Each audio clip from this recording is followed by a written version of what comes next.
Bismillahirrahmanirrahim. Assalamualaikum warahmatullahi wabarakatuh. Yang saya takdimi pengasuh Pondok Pesantren Zainul Hasan Genggong, yakni Kiai Haji Muhammad Hasan Mutawakil Allah SHMM.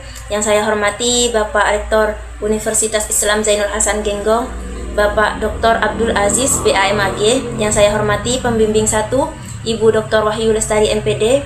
Yang saya hormati pembimbing 2 Bapak Atar Zaib Zairozi MPD. Dan tak lupa pula yang saya hormati dan saya takdimi kedua orang tua saya yang selalu mensupport dari awal hingga akhir. Perkenalkan, nama saya Nikmatul Maulana, NIM 2210490094, program studi tadris matematika. Di sini pada kesempatan ini saya akan mempresentasikan proposal penelitian dengan judul Pengaruh Pembelajaran Inquiry STEM terhadap kemampuan berpikir kritis siswa SMP pada materi bangun ruang melalui aplikasi penjernihan air. Penelitian ini berangkat dari tuntutan keterampilan pada abad ke-21 yang menekankan siswa dengan kemampuan berpikir tingkat tinggi, khususnya kemampuan berpikir kritis. Namun nyatanya, data seperti di PISA menunjukkan bahwa kemampuan berpikir kritis siswa Indonesia masih tergolong rendah. Di sisi lain, siswa sering mengalami kesulitan pada mata pelajaran matematika, contohnya pada materi geometri dan materi bangun ruang, karena pembelajaran masih bersifat abstrak dan kurang kontekstual. Nah, berdasarkan dari permasalahan di atas, kita diperlukan model pembelajaran yang mampu mengaitkan konsep matematika dengan kehidupan nyata. Contohnya, model pembelajaran inquiry berbasis STEM yang kita ambil di penelitian ini. Adapun riset gap dari penelitian ini adalah penelitian sebelumnya banyak dilakukan pada mata pelajaran IPA, sedangkan pada penelitian ini kita mengambil materi geometri yang masih terbatas dan masih sangat sedikit, serta belum banyak yang menggunakan konteks nyata seperti eksperimen penjernihan air yang akan kita teliti pada saat ini. Berdasarkan latar belakang tadi, rumusan masalah penelitian ini adalah ada 2, yaitu yang pertama, apakah terdapat pengaruh yang signifikan dari penerapan model pembelajaran inquiry STEM tadi terhadap kemampuan berpikir kritis siswa? Dan yang kedua, bagaimana perbedaan peningkatan kemampuan berpikir kritis siswa antara siswa menggunakan model pembelajaran inquiry STEM dan siswa yang menggunakan model konvensional? Adapun tujuan penelitian ini, yang pertama yaitu untuk mengetahui pengaruh model pembelajaran inquiry STEM terhadap kemampuan berpikir kritis siswa, dan yang kedua, untuk membandingkan peningkatan kemampuan berpikir kritis siswa antara kelas eksperimen dan kelas kontrol. Penelitian terdahulu menunjukkan bahwa model inquiry STEM efektif dalam meningkatkan kemampuan berpikir kritis dengan kategori peningkatan sedang hingga tinggi. Persamaan penelitian ini dengan penelitian sebelumnya adalah sama-sama menggunakan model inquiry STEM, metode eksperimen, dan juga fokus pada kemampuan berpikir kritis. Tetapi perbedaan ini terletak pada materi yang digunakan, yaitu kita menggunakan bangun ruang dengan konteks penelitian berupa penjernihan air. Subjek penelitian yang kita gunakan yaitu siswa MTS, serta pendekatan yang lebih kontekstual dan aplikatif.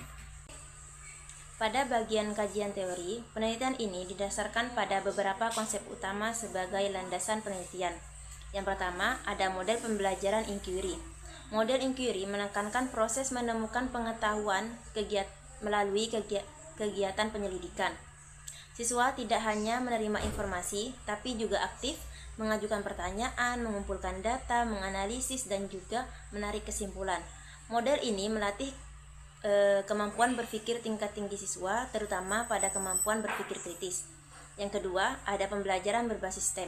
STEM di sini merupakan pendekatan pembelajaran yang mengintegrasikan sains, teknologi, engineering, dan juga matematik dalam satu kesatuan. Pendekatan ini menekankan pemecahan masalah nyata sehingga siswa dapat memahami konsep secara lebih konseptual dan juga aplikatif.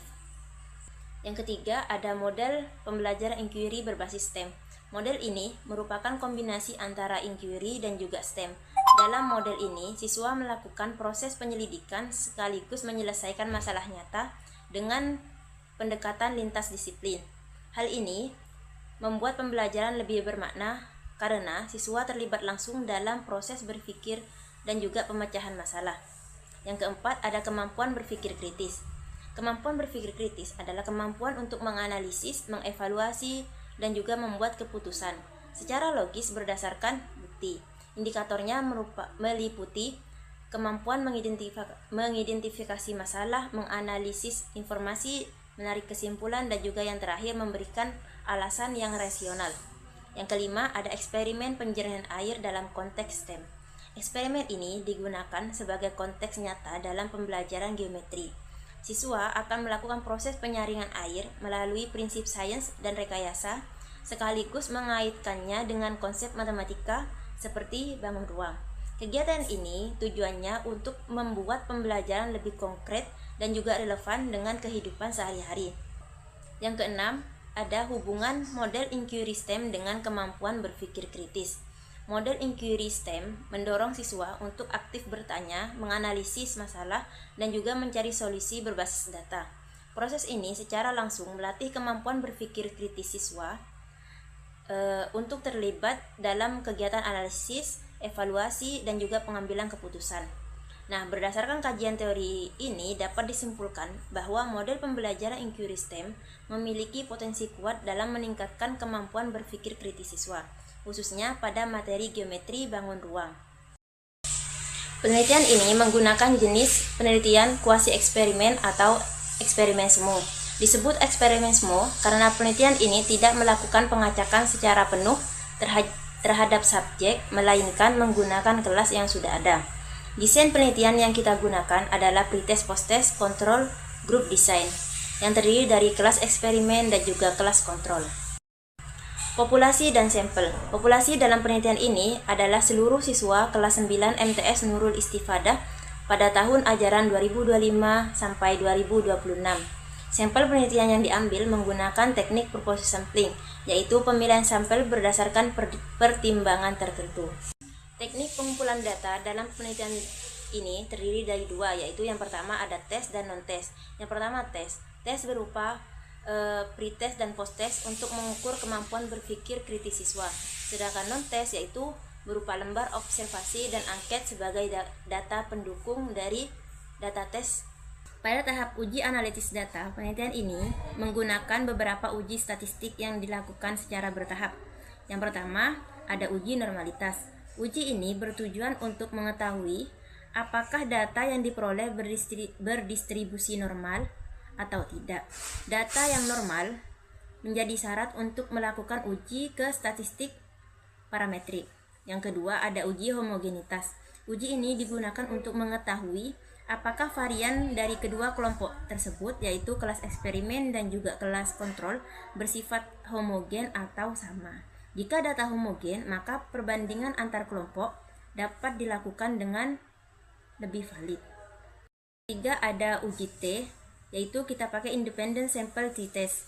Uji ini digunakan untuk mengetahui apakah terdapat perbedaan yang signifikan antara kemampuan berpikir kritis siswa pada kelas eksperimen dan juga kelas kontrol setelah perlakuan diberikan. Uji ini dipilih karena membandingkan dua kelompok yang tidak saling berhubungan. Yang keempat, uji N-gain, yaitu uji ini digunakan untuk mengetahui peningkatan kemampuan berpikir kritis siswa dari sebelum ke sesudah pembelajaran. N-gain membantu melihat seberapa besar efektivitas perlakuan yang diberikan. Dengan urutan analisis ini, hasil penelitian diharapkan lebih akurat dan dapat menjadi rumusan masalah secara sistematis. Hipotesis dalam penelitian ini dibagi menjadi dua, yaitu hipotesis untuk uji perbedaan dan hipotesis untuk uji peningkatan. Yang pertama ada hipotesis uji T untuk posttest. Hipotesis 0 atau H0 menyatakan bahwa tidak terdapat perbedaan yang signifikan antara kemampuan berpikir kritis siswa pada kelas eksperimen dan juga kelas kontrol. Sedangkan untuk hipotesis alternatif atau H1 menyatakan bahwa terdapat perbedaan yang signifikan antara kedua kelas tersebut. Pengujian ini menggunakan taraf signifikan sebesar 0,05. Yang kedua ada hipotesis uji N-gain. Hipotesis 0 menyatakan bahwa peningkatan kemampuan berpikir kritis siswa pada kelas eksperimen lebih kecil atau sama dengan kelas kontrol. Sedangkan hipotesis alternatifnya menyatakan bahwa peningkatan pada kelas eksperimen lebih tinggi dibandingkan kelas kontrol. Hipotesis ini disusun untuk melihat tidak hanya perbedaan hasil akhir, tapi juga peningkatan kemampuan siswa setelah pembelajaran dilakukan. Pada bagian ini, dijelaskan dasar pengambilan keputusan dalam analisis data penelitian. Yang pertama, pada uji T independent sample t-test, keputusan diambil berdasarkan nilai signifikansi atau nilai sig-to-tilde. Jika nilai signifikasi kurang dari 0,05, maka H0 ditolak dan H1 diterima, yang artinya terdapat perbedaan yang signifikan antara kemampuan berpikir kritis siswa pada kelas eksperimen dan juga kelas kontrol. Namun sebaliknya, jika nilai signifikasi lebih dari 0,05, maka H0 diterima dan H1 ditolak, yang artinya tidak terdapat perbedaan yang signifikansi antara kedua kelas tersebut. Yang kedua, pada uji Engen, interpretasi hasil peningkatan kemampuan berpikir kritis siswa dikategorikan menjadi 3 tingkat, yaitu yang pertama, jika nilai Engen lebih dari atau sama dengan 0,7, maka termasuk kategori tinggi. Dan yang kedua, jika nilai Engen berada antara 0,3 hingga 0,7, maka termasuk kategori sedang. Sedangkan jika nilai Engen kurang dari 0,3, maka termasuk kategori rendah. Nah, melalui kriteria ini, penelitian dapat menentukan apakah model pembelajaran yang digunakan efektif dalam meningkatkan kemampuan berpikir kritis siswa. Cukup sekian presentasi yang bisa saya sampaikan, kurang lebihnya mohon maaf. Wassalamualaikum warahmatullahi wabarakatuh.